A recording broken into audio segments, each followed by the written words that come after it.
उसी पथ पर न सिर्फ प्रधानमंत्री नरेंद्र मोदी बल्कि पूरा परिवार बढ़ता हुआ। सबसे छोटे बेटे के साथ हीराबा रहती थी, पंकज मोदी के साथ। और मुझे याद है प्रधानमंत्री ने एक बार कहा था कि हीराबा पंकज मोदी के साथ नहीं रहती है, छोटे भाई के साथ हीराबा नहीं रहती हैं, बल्कि छोटा भाई रहता है मां के साथ। तो आज वो तमाम बातें जिनका जिक्र प्रधानमंत्री किया करते थे वह बातें ही रह गई हैं। हर मौकों पर हीराबा को देश ने, दुनिया ने जो जाना वो प्रधानमंत्री की ही नजरों से जाना। और आज अंतिम विदाई देते हुए ये बेटा आपको दिखाई दे रहा है। बिल्कुल ठीक बात है। और देखिए, हीराबा का जिक्र हमेशा होगा जब नरेंद्र मोदी का जिक्र होगा। और बहुत कम क्षण ऐसे थे जब प्रधानमंत्री अपनी मां को याद नहीं करते थे। उनका कोई भी ब्लॉग आप उठा लीजिए, हर ब्लॉग में अपनी मां का जिक्र करते थे।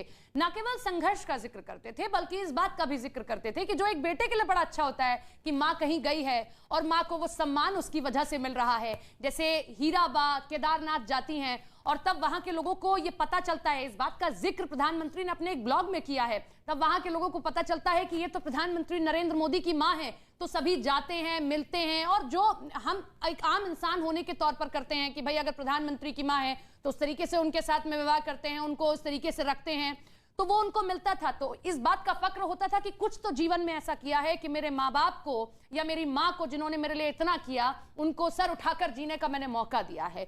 4 तस्वीरें आपके सामने हैं और 4 तस्वीर संपूर्ण जो यात्रा है प्रधानमंत्री की उनकी माँ के साथ में उसको बयां करती है। पहली तस्वीर मां को श्रद्धांजलि दी है, दूसरी तस्वीर बेटे का कर्तव्य निभाया है। लेकिन यह कर्तव्य किसी भी बेटे के लिए बड़ा मुश्किल होता है क्योंकि मां है, वो चाहे किसी भी उम्र में जाए लेकिन उसकी क्षति को कोई पूरा नहीं कर सकता। तीसरी तस्वीर पंचतत्व में विलीन हो गई हैं, पुण्य आत्मा को शांति मिले, भगवान के चरणों में जगह मिले, यही सब दुआ कर रहे हैं। और आखिरी तस्वीर हीराबा अब यादों में है, उन यादों में जिसमें हम देखते हैं कि जब जब कोई जन्मदिन की फोटो आती है तो पहली फोटो यही होती है कि किस तरीके से हीराबा ने मिठाई खिलाई। और उसके बाद में मां के पास देखिए वो आज भी आदत थी कि मुट्ठी में 100 का नोट दबाया या जो भी पैसे हो मुट्ठी में दबाए और हाथ में दे दिए। ये मुट्ठी हमेशा के लिए अब बंद हो चुकी है। वो पैसे किसी भी बड़ी इनकम से बहुत बड़े होते हैं, किसी भी बेटे के लिए, किसी भी बेटी के लिए, किसी भी संतान के लिए। अब वो इस तरीके से कोई नहीं देगा। तो आप बार बार हम इसी का जिक्र इसीलिए कर रहे हैं कि ये सबसे मुश्किल वक्त। शमशान यात्रा में कंधा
तो देखिए, हीराबा अब इस दुनिया में नहीं रही हैं।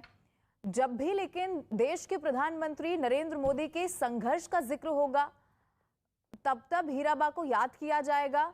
जरूर वो कर्तव्य पथ पर इस वक्त आगे बढ़ रहे हैं, अपने कामकाज जो पेंडिंग थे, जिसका जो शेड्यूल था उसे जरूर वो पूरा करेंगे। लेकिन जब जब प्रधानमंत्री नरेंद्र मोदी के संघर्ष की कहानी लिखी जाएगी तब तब हीराबा का जिक्र यहाँ पर किया जाएगा। और देखिए, जिस इंटरव्यू का हमेशा जिक्र किया जाता है, जब प्रधानमंत्री नरेंद्र मोदी भावुक हुए थे, उनकी ओर से कहा गया था कि कैसे उनकी मां ने कैसे बहुत मुश्किल भरे दिनों में भी कैसे उन बच्चों को पाला जाए, उनका ख्याल रखा जाए, उस बात का वो जिक्र करते हुए भावुक भी हुए थे।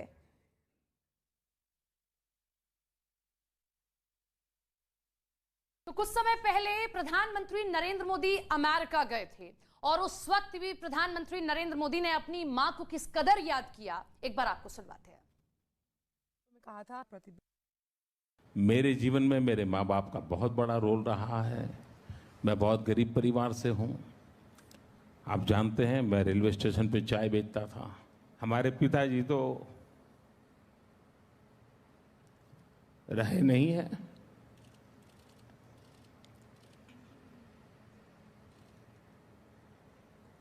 माता जी है, 90 साल से भी ज़्यादा उम्र है। आज भी अपने सारे काम खुद करती हैं, सब कुछ काम खुद करती हैं।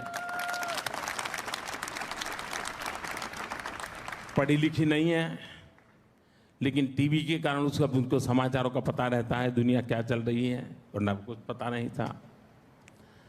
अब जब हम छोटे थे तो हमारा गुजारा करने के लिए वे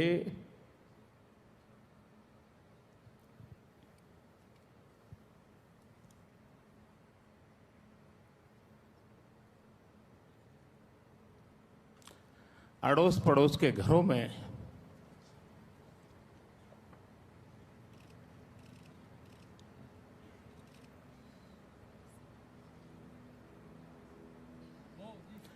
बर्तन साफ करना, पानी भरना,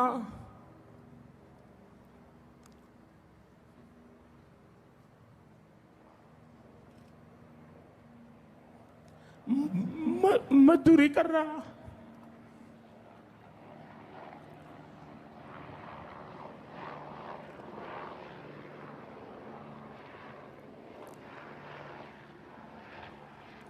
आप कल्पना कर सकते हैं कि एक मां ने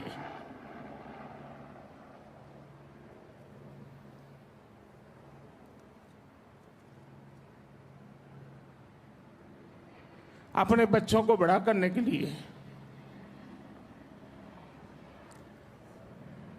कितना कष्ट उठाया होगा।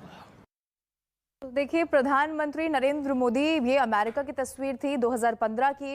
इस इंटरव्यू में वो बहुत भावुक हुए थे। उनकी ओर से इस बात का जिक्र किया गया था कि कितने संघर्ष भरा उनका बचपन भी रहा था और कैसे उनकी मां ने परिवार को चलाया जाए उसके लिए काम किया। देखिए, एक इंटरव्यू में प्रधानमंत्री नरेंद्र मोदी ने अपनी मां को कैसे याद किया था, अब वो भी आपको सुनवाते हैं।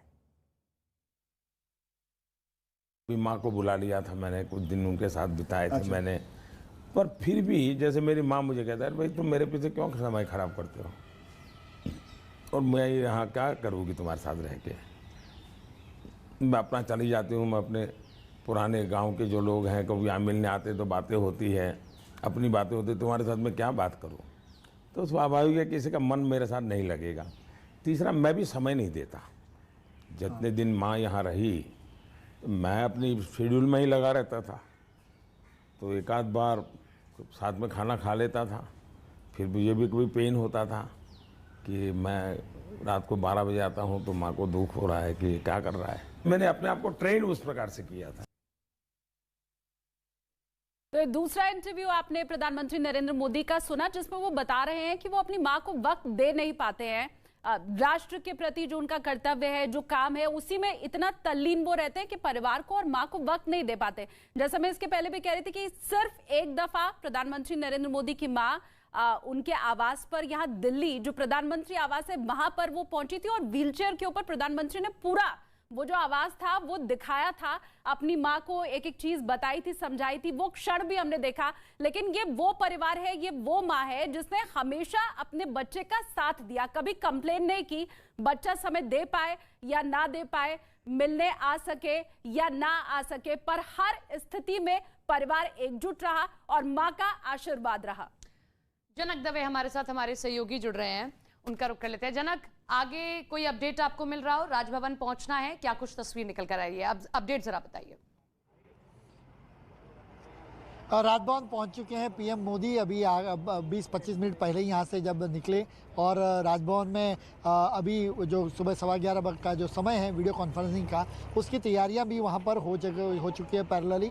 और यहाँ पर जहाँ पर मैं अंतिम धाम है यहाँ पर, और यहीं पर उनके जो बड़े भाई हैं सोमा भाई, छोटे भाई प्रहलाद, पंकज भाई और प्रहलाद भाई, ये तीनों भाई अभी यहाँ पर हैं जिन्होंने मुखाग्नि दी वो सारे जो भाई बहुत वहाँ पर वो मौजूद हैं, और जब तक वो शांत नहीं होगी तब तक वहाँ पर रहेंगे और फिर उसकी राख और हड्डियाँ जो मातृतर्पण के लिए जो करनी होती है वो उसके लिए इकट्ठा की जाएगी। तो उसमें थोड़ा वक्त लगेगा, लेकिन अभी भी जो उनके परिवार के जो भाई हैं वो यहाँ पर है, जबकि पीएम रवाना हो चुके हैं। चूँकि पीएम को 11:15 बजे का जो कार्यक्रम करना है और उसकी तैयारियाँ भी राजभवन में पूरी हो चुकी है, और 11:15 बजे वीडियो कॉन्फ्रेंसिंग से पीएम मोदी पश्चिम बंगाल में जो विकास कार्य हैं रेलवेज़ के और उसके अलावा नमामि देवी गंगे के जो प्रोग्राम हैं उन दोनों में उनको शिरकत करना है वीडियो कॉन्फ्रेंसिंग से, तो उसमें वो शामिल होने वाले हैं। बिल्कुल। देखिए ज़रूर आगे वो काम को लेकर बढ़ रहे हैं, लेकिन 3 तस्वीरें इस वक्त आपके टीवी स्क्रीन पर आप देखिए। जब प्रधानमंत्री नरेंद्र मोदी ने मां को कंधा दिया, ये सबसे मुश्किल क्षण उनके लिए जरूर रहा होगा। मां को मुखाग्नि उनकी ओर से दी गई। पंचतत्व में विलीन हो चुकी हैं हीराबा, अब इस दुनिया में नहीं रही हैं, लेकिन प्रधानमंत्री नरेंद्र मोदी ने कैसे उनको जोड़ कर रखा खुद से हमेशा। जरूर इससे पहले भी उन्होंने जिक्र किया कि वो समय अपनी मां को नहीं दे पाते थे, उतना वक्त उनके पास नहीं होता था, लेकिन उसके बाद भी हमेशा उनकी कोशिश होती थी कि अगर वो गुजरात जा रहे हैं तो कैसे वो समय निकालकर अपनी मां से जरूर मुलाकात कर ले। शाम का समय वो जरूर चुनने की कोशिश करते थे जिससे मां के हाथ का खाना वो जरूर खा सके। या फिर वो तस्वीर भी आपको याद होगी जब वो शाम में अपनी मां से मिलते थे और सुकून के साथ चाय पीकर, वो तस्वीर भी पूरे देश ने देखी है। कैसे अपनी मां को जोड़ा जाए अपने साथ, इतने बिजी होने के बाद भी, इतना व्यस्त होने के बाद भी, ये हमेशा प्रधानमंत्री नरेंद्र मोदी ने किया है। जनक का रुख कर लेते हैं एक बार फिर से। जनक लगातार हमारे साथ बने हुए हैं। जनक, राजभवन वहां पर प्रधानमंत्री नरेंद्र मोदी पहुंच चुके हैं। उसके बाद जब ये जो वीडियो कॉन्फ्रेंसिंग के जरिए वो जुड़ रहे हैं, उसके बाद की कोई जानकारी आपके पास? क्योंकि अभी भी कई सारी परंपराएं तो ऐसी रही होंगी जो निभानी है आज। देखिए, मेरे पास जो जानकारी अभी आ रही है कि जो कार्यक्रम वीडियो कॉन्फ्रेंसिंग का ख़त्म होगा उसके बाद कुछ समय उन्होंने रिजर्व रखा है। जो परंपराओं के नाम पर जो मातृतर्पण जो करना होता है 13 दिन बाद, वो उसके लिए वो शायद वाराणसी जाएं या सरस्वती यहाँ पर नदी है वहाँ पर जाए। ये दोनों में से कोई एक हो सकता है, लेकिन वो अब परिवार के बड़े लोग जो डिसाइड करेंगे, और वो सोमाबाई भी उनके साथ होंगे। तो कुछ समय रिजर्व रखा है, लेकिन उसकी कंफर्मेशन नहीं है कि वो उनसे मुलाकात होगी कि नहीं। पर इतना तय है कि आज ही पीएम मोदी दिल्ली के लिए रवाना होंगे, क्योंकि उनके अगले जो कार्यक्रम पहले से तय हैं उन कार्यक्रमों में उनको शिरकत करना है। और उन्होंने आज सुबह ही जो मोदी परिवार की ओर से जो जानकारी आ रही थी वो यही थी कि आप सब हमारी दुख की घड़ी में हमारे साथ रहें, इसके लिए शुक्रिया। आप अपने कामों को मत छोड़िएगा, अपने विचारों में माँ को रखिए, हीराबा को रखिए और ये अपने काम करते रहिए, और यही एक बड़ी श्रद्धांजलि हीराबा को आज के दिन के लिए होगी। तो एक बहुत बड़ी बात उन्होंने कही थी। और आप देखिए, सुबह ही जब पीएम मोदी आए, 7:45 का वो वक्त था जब उन्होंने एयरपोर्ट पर लैंड हुए, और 8:10 पर वो घर से गांधीनगर पहुँचे। और गांधीनगर से जब उन्होंने शववाहिनी में जब बैठे, कंधे पर शव को, पार्थिव शरीर को उठाया, और जब वो शववाहिनी में, तो पूरा कार्यक्रम 9 बजे तक खत्म हो गया। यानी एक कोशिश ये कि अगर बड़ा तामझाम अगर कहीं वो ना हो जाए, वो भी एक आदेश पहले दिया गया था, क्योंकि लोगों के लिए ऑफिस जाने का वक्त है। गांधीनगर में सभी सरकारी कर्मचारियों को 10 सवा 10 बजे तक ऑफिस पहुंचना होता है। लोगों को कोई तकलीफ ना हो, इसलिए 9 बजे से पहले ही सारे कार्यक्रम यहाँ पर पूरे कर दिए जाए और लोगों को तकलीफ ना हो। तो यहाँ तक कि वहाँ पर ध्यान रखा गया, ये भी अपने आप में बड़ी बात है। और लोगों को कहा, लोग आप यहाँ पर मत आइए, आप अपना काम करते रहिए, और आज के दिन यही हीराबा के लिए बहुत बड़ी श्रद्धांजलि होगी। अब जरा किसी के साथ अगर रायसन का भी हम जिक्र कर लें, क्योंकि मोदी परिवार की अगर हम बात करें तो शायद प्रधानमंत्री नरेंद्र मोदी के भाइयों का नाम, बहन का नाम आम लोग ना जानते हो, लेकिन हीराबा को हर कोई पहचानता है। और ठीक उसी तरह से रायसन, जो कि बड़ी छोटी सी जगह है, छोटा सा गांव है, पहले तो वहां सुख सुविधाएं भी नहीं थी जैसा आपने भी मुझे बताया था, लेकिन रायसन भी प्रसिद्ध हुआ हीराबा के चलते। बिल्कुल, देखिए, हीराबा ऐसी जिंदगी जी गई कि आज और आप हम दोनों जो चर्चा कर रहे हैं हीराबा के नाम पर, ये इसी बात को दिखाता है कि उन्होंने क्या संस्कार पीएम मोदी को दिए और वो हमें किस तरीके के पीएम मोदी में हमें दिखे। तो ये सारी चीज़ें ऐसी है कि आज आप और हम इस बारे में बातचीत करते हैं। मुझे किसी एक नेता से भी बात हो रही थी यहाँ पर जो आए थे, उन्होंने कहा कि गौरव भरी जिंदगी वो जी गई। तो ये भी अपने आप में एक बड़ी बात है कि गौरव के साथ जिए और हर बात को लिखे। उन्होंने जो संस्कार पीएम मोदी को दिए वो सारी बातें। और यहाँ पर आप रायसन में आए तो जब किसी को भी पूछे आपको वृंदावन बंगलो, कोई आपको पूछेगा नहीं हीराबा कहाँ रहती है, तो कोई भी आपको जाके घर तक छोड़ाएगा। इतनी उनकी शख्सियत रही कि वहाँ पर आम लोगों से मिलना, हालांकि प्रधानमंत्री के बनने के बाद भी वहाँ पर कोई सिक्योरिटी या उस तरीके से नहीं होता था। आम परिवार में, एक मध्यम वर्गीय परिवार जिस तरीके से रहता है, वृंदावन 2 जो बंगलो है रायसन का, वो उसी नाम से। फिर जब पीएम मोदी आते थे तब भी कोई प्रोटोकॉल नहीं होता था, केवल 2 गाड़ियाँ होती थी, कई बार तो एक गाड़ी होती जहाँ पीएम खुद अकेले आते थे, और मुख्यमंत्री थे तब भी वो एक ही गाड़ी से चले जाते थे मिलने के लिए। तो कोई प्रोटोकॉल नहीं, कोई तामझाम नहीं। एक बेटा अपनी माँ से जो मिलने जा रहा है वही चीज़ें वहाँ पर देखी जा रही थी। और हीराबा को लेकर फिर इसी के चलते आसपास के पड़ोस में जो हैं या गांव के लोग हैं रायसन में, वो सब भी इसी को बात को लेकर जानते कि कोई भी अगर आप पता पूछ लीजिए, बाहर से भी कोई आए, हमारे एंकर्स भी पिछले बार आए थे, इतना ही कहा था कि पीएम मोदी के माँ के मिलने जाना है, उनके घर तक जाना है, तो कोई भी आपको रास्ता बता देगा। और बिल्कुल ऐसा ही होता है कि आए सीधे आप किसी को पूछे तो वो रास्ता वहाँ पर रायसन में चला जाता है। तो ये जिंदगी उन्होंने जी, एक गौरव भरी जिंदगी, हर एक संदेश को देने की बात। मैं बार बार कहता हूं, सुबह से हम जब बातचीत कर रहे हैं कि पीएम मोदी की जो जीवनी थी उसमें बहुत उतार चढ़ाव देखने को बोले। बचपन बेहद मुश्किल दौर से गुजरा, माँ ने वो जो पाठ पढ़ाए वो आज हर मोड़ पर वो याद करते हैं कि माँ ने उनको क्या पाठ पढ़ाए थे। और वो हर चीज़, चाहे खाने में खाना जो छोड़ना नहीं है थाली में, या फिर समर में जब पंखियों को पानी पिलाना है तो उसके लिए जो हीराबा तैयारी करती थी, या जो गली के जो आवारा कुत्ते होते थे उनको रोटी खिलाने की बात कहें, तो हर कोई चीज़, गर्मी में बचपन ज़रूर गुजरा हो लेकिन संस्कार मजबूती से दिए और संस्कार उच्चतम दिए। और यही बात आज उनके लिए दिखी थी। और वो भाव पीएम मोदी का माँ के प्रति, वो हमेशा कहते थे कि ये व्यक्ति नहीं है, व्यक्तित्व नहीं है, मातृ स्वरूप है। और जब मातृ स्वरूप कहते तो आप भगवान का उनको दर्जा देते हैं। और यही बात एक बेटे और माँ के बीच में रिश्तों में रहती है, वही पीएम मोदी ने हर बार, और वो इजहार करने में कभी चुके नहीं। जब जब उनको मौका मिला, 18 जून का वो दिन भी याद है जब उन्होंने उनके पांव धोए थे और पानी सर पर लगाया था, ये बात भी तस्वीरें आपको याद होगी। हर मौके पर जब भी पीएम मोदी की 2 शख्सियत को आपको देख सकते हैं, एक ही व्यक्ति की जब 2 शख्सियत कैसे होती है। पीएम मोदी आपको बाहर से बेहद कठोर दिखते हैं, जब फैसले लेने की बात आती है बहुत कठोर फैसले लेते हैं, लेकिन जब अंदरूनी बात आती है तो वो बेहद भावुक भी हो जाते हैं। हमने ऐसे कई बात देखा, जब प्रधानमंत्री बने तब संसद में जब गए तो पुरानी बातों को याद करते हुए वो भावुक हो गए थे। वाजपेयी जी को याद करते, मुझे याद है 2002 में जब भुज की रैली में कवर करने गया था, तब वह प्रधानमंत्री को याद कर, तत्कालीन प्रधानमंत्री वाजपेयी जी को याद करते वो भावुक हो गए थे। परिवार को या संस्था की बात की जाए, बीजेपी ने उनको किस कद से बढ़ाया, वो अगर बात की जाती है तो वो बीजेपी की बात करते होते हुए भावुक हो जाते हैं। माँ की बात आती है तब भी भावुक हो जाते हैं। थोड़ी देर पहले हमने देखा कि जब फेसबुक का जब टाउन हॉल था, तब जब उनको पूछा गया था, तब उनकी गरीबी की बात उन्होंने जब बात की तो पिता की बात याद आई या फिर माँ की बात आई तो वो बेहद भावुक हो गए थे। तो ये पीएम मोदी की 2 शख्सियत के तौर पे जब कठोर फैसले लेने होते हैं तो बेहद कठोरता से काम करते हैं। और एक बात यह है कि वो बेहद मृदु स्वभाव के भी हैं, मृदु भी हैं, और वो कई बार हमने वो तरीके की तस्वीरें भी देखी। तो ये 2 शख्सियत के तौर पे आप पीएम मोदी को उस तरीके से देख सकते हैं। और जब माँ की बात आती हो तो वो जरूर भावुक हो जाते। 18 जून को जब उन्होंने शताब्दी वर्ष की बात कही थी कि उन्होंने अपने पिता को भी याद किया था। और सादगी भरा जीवन इतने ऊंचे पद पर पहुंचने के बाद हर किसी के बस की नहीं होता है। ये वही कर सकता है जिसने अपने जीवन में संघर्ष को देखा है और जो जानता है कि उस संघर्ष की कीमत आखिर क्या दी है उसने।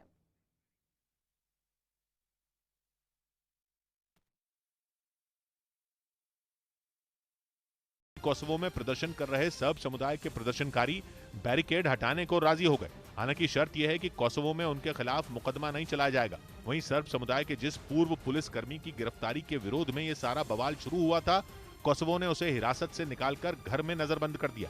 इस बीच उज्बेकिस्तान में कफ सिरप से बच्चों की मौत के मामले में भारत सरकार ने जांच शुरू कर दी। उज्बेकिस्तान का आरोप है कि पिछले कुछ दिनों में वहां भारत में बने डॉक 1 मैक्स कफ सिरप पीने से 18 बच्चों की मौत हो चुकी है, जिसके बाद भारत सरकार अलर्ट हो गई। फौरन यूपी ड्रग्स कंट्रोल और सीडीएससीओ यानी central drug standard control organisation की एक टीम ने दिल्ली के नजदीक नोएडा में मौजूद दवा बनाने वाली कंपनी मैरियन बायोटेक की जांच की और वहां से कफ सिरप के सैंपल लेकर जांच के लिए चंडीगढ़ भेज दिए।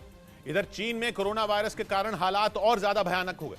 खबर है कि चीन के कई फिल्मी सितारों ने भी कोरोना वायरस के कारण जान गंवा दी। हैरानी की बात यह है कि चीन के मशहूर लोगों की मौत की खबर भी न्यूयॉर्क की एक एजेंसी ने दी। जबकि चीन ने अब तक नहीं माना कि वहां कोरोना वायरस के कारण हजारों लोग दम तोड़ रहे हैं। न्यूयॉर्क की एजेंसी एनटीडी की रिपोर्ट में चीन के ऐसे कई कलाकारों का नाम है जिनकी सांसें कोरोना वायरस ने छीन ली। चीन की कई फिल्मों में माओ का किरदार निभाने वाले चांगमू की भी जान चली गई। चंग रोन और चांगमू तो ऐसे कलाकार रहे जिन्होंने चीन की फौज के लिए कई प्रोपेगेंडा वीडियो तक बनाए थे, लेकिन जब उनकी जान पर मुसीबत आई तो उन्हें न दवा मिल पाई और न ही इलाज मिल पाया। इनके अलावा भी ऐसे दर्जनों बड़े नाम हैं जिनकी जान कोरोना वायरस ने ले ली। इसीलिए फिल्म कलाकार भी चीन की सरकार पर भड़के हुए हैं और आरोप लगा रहे हैं कि चीन की कम्युनिस्ट सरकार वहां के लोगों की जान बचाने के लिए भी गंभीर नहीं है। दूसरी तरफ बीजिंग के बाद शंघाई में भी कोरोना के मरीजों के लिए अस्पताल कम पड़ने की खबर आई। हालांकि सरकारी आंकड़ों के मुताबिक शंघाई में एक भी मौत कोरोना वायरस की वजह से नहीं हुई, लेकिन वहां के अस्पतालों की पार्किंग तक में रखे हुए शवों की तस्वीरें सामने आ गईं। फ्यूनरल होम के कर्मचारियों के हवाले से छापी गई कुछ खबरों के मुताबिक शंघाई में हालात बेहद भयानक हैं। कुछ दिनों से वहां रोजाना करीब 100 लोगों की कोरोना वायरस जान ले रहा था, लेकिन अब यह आंकड़ा बढ़कर 400 से 500 के बीच पहुंच गया है। मतलब रोज शंघाई के सैकड़ों लोग कोरोना के कारण जान गंवा रहे हैं। हालात ऐसे हैं कि अस्पतालों में कोरोना मरीजों को दी जाने वाली दवाएं तक खत्म हो चुकी हैं और खबरें तो यहां तक हैं कि केवल सर्दी और जुकाम में दी जाने वाली दवाएं ही अस्पतालों के पास बची हैं। इसके अलावा मरीजों में इन्फेक्शन की जांच करने वाले टेस्ट भी नहीं हो पा रहे और लोगों को सीटी स्कैन जैसे सामान्य टेस्ट कराने के लिए भी 2 से 3 दिन तक इंतजार करना पड़ रहा है। खबरें तो यहां तक हैं कि चीन के लोग जान बचाने के लिए गैर कानूनी तरीके से दवाएं खरीद रहे हैं। चीन के अखबार साउथ चाइना मॉर्निंग पोस्ट की खबर के मुताबिक चीन के लोग वहां अवैध रूप से इंपोर्ट की गई भारतीय दवाएं खरीद रहे हैं। मतलब वायरस से जान बचाने के लिए लोगों के पास कोई दूसरा विकल्प तक नहीं है। माना जा रहा है कि चीन की सरकार बड़े पैमाने पर दवाओं के इंपोर्ट की मंजूरी देने पर विचार कर रही है। इधर कांग्रेस के सीनियर नेता ए के एंटनी ने पार्टी को सलाह दी कि सत्ता में वापसी के लिए बहुसंख्यक समुदाय का विश्वास जीतना जरूरी है। मतलब ये कि एंटनी ने घुमा फिराकर नहीं बल्कि सीधे शब्दों में कांग्रेस आलाकमान को अपनी रणनीति बदलने की नसीहत दे डाली, क्योंकि ए के एंटनी का मानना है कि मौजूदा रणनीति 2024 में कांग्रेस को सत्ता नहीं दिला पाएगी। कांग्रेस के स्थापना दिवस पर आयोजित एक कार्यक्रम में एंटनी ने डंके की चोट पर यह बात बोल दी और कांग्रेस आलाकमान को बता दिया कि नरेंद्र मोदी को हराने के लिए कांग्रेस को हिंदू समुदाय के वोटों की जरूरत होगी।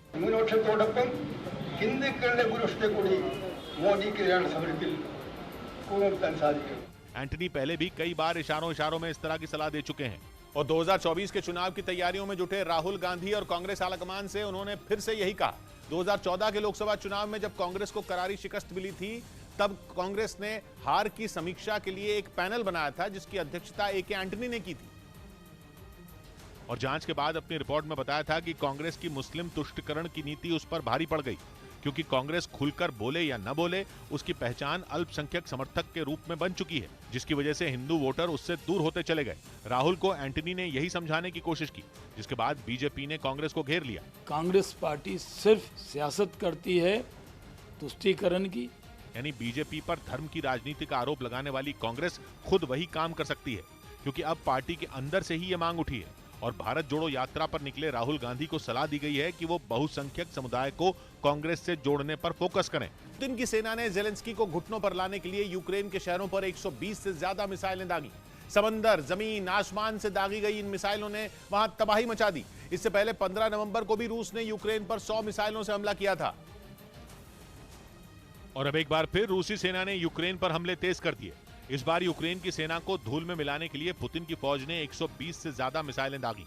कीव समेत 7 शहरों को निशाना बनाया गया, जिसकी वजह से वहां तबाही मच गई। यूक्रेन का आरोप है कि रूसी सेना ने रिहायशी इलाकों को निशाना बनाकर ये हमले किए, जिनमें कई इमारतें धूल में मिल गई और उनमें रहने वाले कई लोग घायल हो गए। पश्चिमी मीडिया का दावा है कि ये यूक्रेन पर रूस का 8वां सबसे बड़ा हमला है, जिसके लिए इस रूसी सेना ने एक बार फिर ईरान के आत्मघाती ड्रोन शाहिद 136 का इस्तेमाल किया।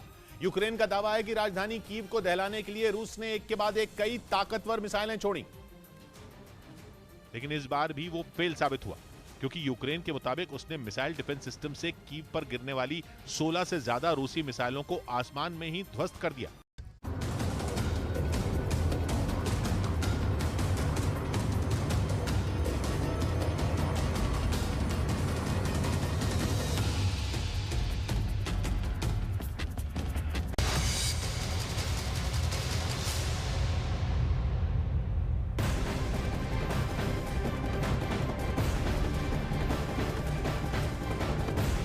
और इस बीच बड़ी खबर आपको बता दें, क्रिकेटर ऋषभ पंत उत्तराखंड में सड़क हादसे में घायल हुए हैं। इस वक्त की बड़ी खबर आपको बता रहे, ऋषभ पंत की गाड़ी रुड़की जाते वक्त डिवाइडर से जा टकराई और उसी वक्त कार में आग लग गई। आग लगने के बाद पूरी तरह से जलकर राख हो गई कार। ऋषभ पंत को देहरादून के मैक्स अस्पताल में भर्ती करवाया गया। बताया ये जा रहा है कि पंत के पैर, पीठ और सिर में चोटें आई। तो देखिए तस्वीरें इस वक्त आपके टीवी स्क्रीन पर है। ये हादसे का वीडियो बताया जा रहा है। ऋषभ पंत इसी गाड़ी में सवार थे और उसके बाद देखिए ये टक्कर इतनी जबरदस्त थी कि कैसे उसके बाद आग यहां पर लग जाती है। एक्सक्लूसिव तस्वीरें इस वक्त आपके टीवी स्क्रीन पर हैं और इसी हादसे में बताया जा रहा है ऋषभ पंत बुरी तरीके से जख्मी हो चुके हैं। ये आसपास से जो लोग गुजर रहे थे उनकी तरफ से वीडियो बनाया गया है, ऐसा दिखाई दे रहा है। ये न्यूज 18 इंडिया पर आप एक्सक्लूसिव तस्वीर देख पा रहे हैं। ऋषभ पंत की गाड़ी जैसे ही डिवाइडर से टकराती है तुरंत उसमें आग लग जाती है और ये आप देखिए आग भभकती हुई आपको गाड़ी से निकलती हुई दिखाई दे रही है। बस गनीमत ये रही कि इस वक्त तक ऋषभ पंत को बाहर निकाला जा चुका था और फिर उन्हें नजदीकी अस्पताल में भर्ती कराया गया, जहां से उन्हें देहरादून रेफर कर दिया गया। लेकिन आप देखिए कितनी भयानक भीषण ये भिड़ंत थी और उसके बाद कैसे आग की लपटें उठती हुई दिखाई दे रही हैं गाड़ी से।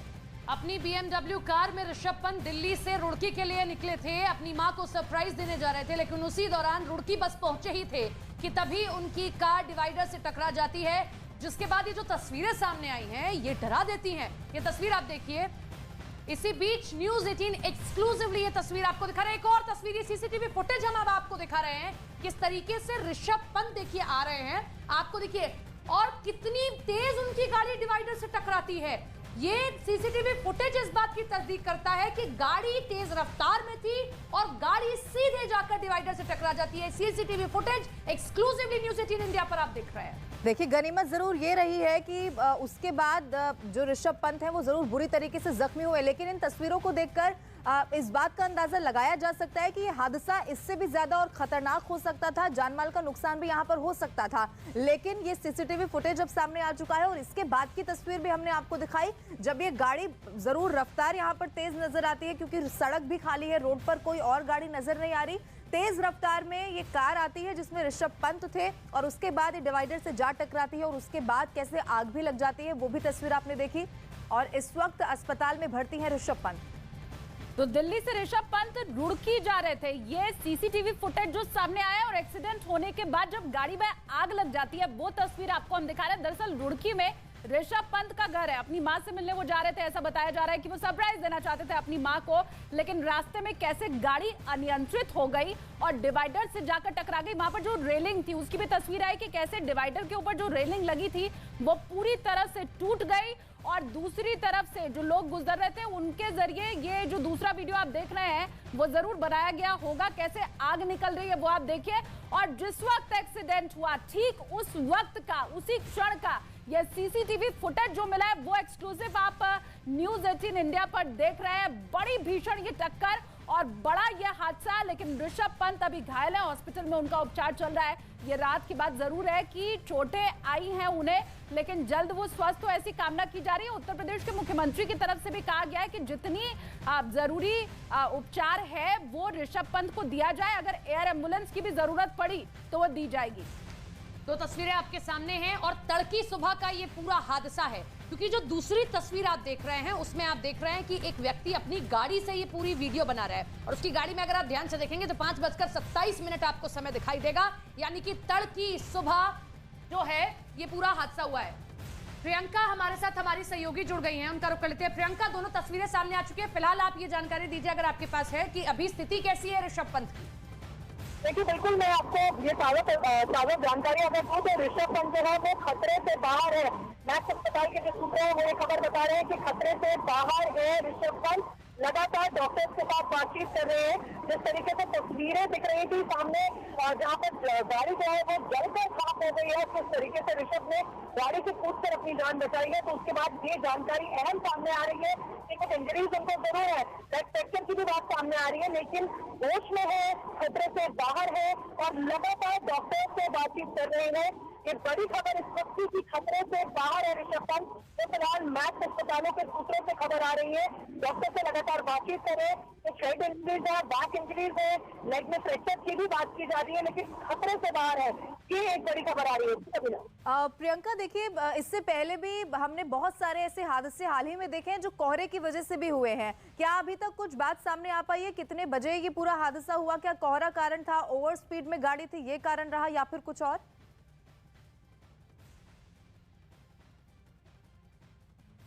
सुबह 5:30 बजे का वक्त था जब ये एक्सीडेंट हुआ है। 5:27 और 5:30 का ये पूरा समय है। और ये भी बताया जा रहा है साथ साथ कि ऋषभ पंत ने जो रुड़की देहात में बयान दिया है पुलिस को, उसमें ये बताया जा रहा है, ने बोला है कि वो उन्हें नींद की झपकी आ गई थी, जिस वजह से गाड़ी जो है डिसबैलेंस होके डिवाइडर पे चढ़ गई और ये पूरा हादसा हुआ है। तो ये फिलहाल कारण जो रिपोर्ट जो पुलिस की जो लगातार सूचना आई है उससे जो बताया जा रहा है कि ऋषभ पंत ने खुद इस बात की जानकारी दी है कि वो अकेले ड्राइव कर रहे थे, कोई साथी उनका नहीं था, घर वो जाना चाह रहे थे सरप्राइज देने के लिए, लेकिन झपकी आई उन्हें सुबह 5:30 बजे के लगभग, जिससे गाड़ी डिसबैलेंस होकर डिवाइडर से जा टकराई और गाड़ी से कूदकर ऋषभ पंत ने अपनी जान बचाई और उसके बाद गाड़ी में आग लग गई और जलकर खाक हो गई पूरी गाड़ी। प्रियंका, अभी आगे जो इलाज है वो मैक्स हॉस्पिटल में ही चलता रहेगा क्या? क्योंकि इसके पहले जब उत्तराखंड के मुख्यमंत्री पुष्कर सिंह धामी का बयान सामने आया था तो वो ऐसा कह रहे थे कि अगर दिल्ली ले जाकर इलाज कराना है तो वो भी किया जाएगा, अगर एयर एम्बुलेंस की जरूरत है तो वो भी उपलब्ध कराई जाएगी। तो ऐसा लग रहा था कि शायद ऋषभ पंत की तबीयत ज्यादा खराब है। आगे के इलाज को लेकर कोई अपडेट है क्या अभी तक? देखिए, बिल्कुल जस्ट शुरुआती इलाज जो इनका हुआ